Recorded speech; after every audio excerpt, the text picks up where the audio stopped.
Hey guys, today we'll talk about how can you change language on your app. We'll go to figure out the solution or know how you can do that on your app.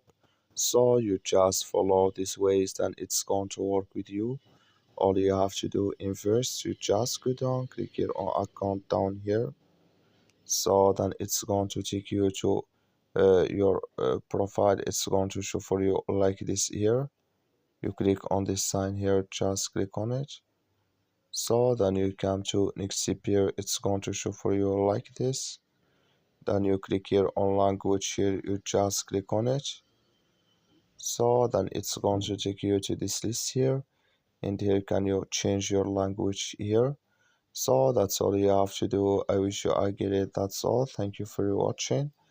Don't forget to support us by liking and subscribe. So that's all you have to do. I wish now you I get it. So thank you for watching.